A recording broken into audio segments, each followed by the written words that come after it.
trying to encourage people to do things, but there's nothing there that they can be encouraged to do, or if people don't take notice of it straight away, then we're going to struggle. There's one particular chain of pubs that I've solved their crime problem overnight. Very simply, that they're one of the worst chains in relation to licensed premises, simply because they're one of the most desirable to the thief. Over 95% of their victims are female. Now that's quite an incredible statistic in relation to what Mr. Bonthorpe has just said, and being mostly males. But if one particular premise has got over 95% of their victims are female, they are being targeted. Therefore, you're looking at a target audience there. Now that's a very high upper class chain of public houses. You can probably guess where I'm coming from and what kind of chain I'm looking at. If you look around and walk around, there's one less than 100 yards from here. You can walk in there, you can look at their target audience of who's in there and why they're in there. Because they're in there to enjoy themselves, relax, have a comfortable environment, talk to their friends. And the first thing they do when they go in there is, where's the most comfortable seat? Oh, it's over there. They'll put their bag down, they'll walk up to the bar, or someone will come out to them and they'll be very comfortable. And while they're sitting there, they get more and more comfortable because they've had a few drinks. And when they become more and more comfortable, of course, they become less aware of their surroundings. And in becoming less aware of their surroundings, they become vulnerable victims. How do our thieves work and target these places? They know where the weaknesses are. They'll go in, they'll try, and normally, quite often they'll work as a team. One will go in for a distraction, distract people in a certain way. Another person will go over. Invariably, they won't buy a drink. They'll go in as a group. They might order a soft drink. They might just say, oh, I'm looking for someone, grab a quick chair. Quite often in the past, when I've actually done some work directly in relation to trying to actually catch them as opposed to stopping them, as I now work on, we found that foreign victims were quite often targets, not so much in this chain, but in other places. Simple reason, if you think about it. Two simple solutions there. A person, if he's here on holiday as a tourist, he's going to be very relaxed. He's going to be very comfortable in his environments. And that sets a challenge for you, because obviously they're going to be comfortable in their environments, and you put a message up there, or you actually try and tell them something. I ain't going to mean thinking it's in English, unless they are bilingual. So you've got to think about a product which speaks to them visually, and obviously tells them straight away, that's what that's there for. Oh, I've walked in, there's a desk, there's a table rather, there's some chairs, that's what that's for. So if you're thinking about the product design in relation to furniture, then that's what you need to think about, is that the concept and idea has got to be no language involved, but it's got to immediately show that design and that affects that person. Why do they also target it? I've given this out before. Simply, we arrest someone for stealing a bag. Fantastic. We've arrested someone, we've brought them in. Problem is, that person lives in Thailand, Japan, Australia, America, Germany, France. Lovely. Except that, of course, we've got a bag theft. We've got a person there. The person is going to plead not guilty. They're going to try and bring that person back. Quite often the police in the past, I'm only saying in the past, have had the difficulty. Is it worth flying that person back? Is it worth bringing that person back? No. I did some targeting of a bag thief, of a pickpocket about 8 or 9 years ago on Paddington's grounds. He used to target American tourists who came out of a hotel, walked round to the bus stop, and they had a particular method whereby they would block the person walking onto a bus, and they would immediately steal the wallet.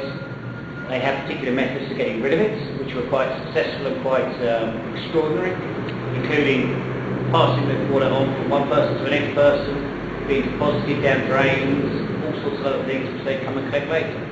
Quite amazing. However, one thing they did always do, they always targeted foreign tourists. Simple reason, they never turned up at court. When he got caught by myself, an American tourist, went to court, went to Crown Courts, and hey presto, the American tourist turned up because we paid for him to come back. He immediately changed the plea from not guilty, having wasted 6 months of police time, to guilty. Got found guilty on that occasion because we put the effort in. We could actually show there was it was a chain of events. Same guy, wouldn't say anything to us in the interview, just to let you know. Didn't want to know us. As soon as the interview had finished, he said, "How much you want, guys?" I said, "What do you mean?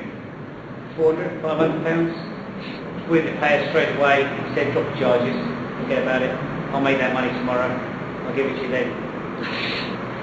That's the way it works. He's a professional thief. They're not going to stop, and that's the point that I'm trying to emphasise here. These people that go out and target a lot of the premises go out day after day after day because they're making a living from it. They're not fools, but what is your target and your aim, I feel, from this project is to actually think about how you can design something that will not only be easy to use, but will automatically put off that thief as he's walking into that premises. If he walks in there and thinks, "Crikey, no, this is not the place for me," he'll turn around and walk somewhere else. If you can actually sell it commercially, and obviously you're looking to make money eventually, hopefully, I'd hope by you being here and the aims that you have in this project, if you can actually come up with an idea that is that good and is that simple, everyone will go for it. Because all the chains out there commercially that you can make money from, because they're spread all over the country, will take those ideas on board. They're all very keen. You've got to make something which is user-friendly, is simple to use, and will put off the thief at the same time. Because he will go elsewhere. Invariably, they are cowards. They don't want confrontation. Because confrontation means they're going to get arrested. If they get arrested, they've wasted a day's wages. Yeah, think about that. They're not out there because they want to prove they're macho and hard. They don't. They're out there to earn money. They're out there earning their living. If we can prevent them from doing that, fantastic. And that's the game that I'm into. Is if you can actually come up with that. Other premises that are targeted. There's premises not far from here that's had in the last year over 350 bag thefts from it. One premises alone. Yeah, simply because it has a lack of staff in it. Yeah, straightforward. Doesn't care about crime prevention too much, although it's started to change its ideas in the last week or so. Since we started to speak in a more forceful way. They are now thinking about how they should do these changes, alterations, add-ons, extra bits and pieces. This is where if someone like yourself walked through the door and said, "Well, if you had this, they would bite your hand off tomorrow," because they're looking quite simply at closure if they don't change their act. A lot of these premises nowadays, and you've got a changing in the licensing laws coming up as well, is going to make licensees actually very responsible for their premises. Not will they just be able to walk in there, run a pub, provided they don't run a licensed premises, I should say, and stand there and say, "Well, I've done everything I can, I've tried to stop everything, officer, thanks very much, I thought about putting that in, but I didn't bother, I chased them off last week, it's not a problem." Yeah? If their crime problem is hard, and their crime problem remains a problem to us, we will start to object to them, and it's going to start to hurt them in their wallets.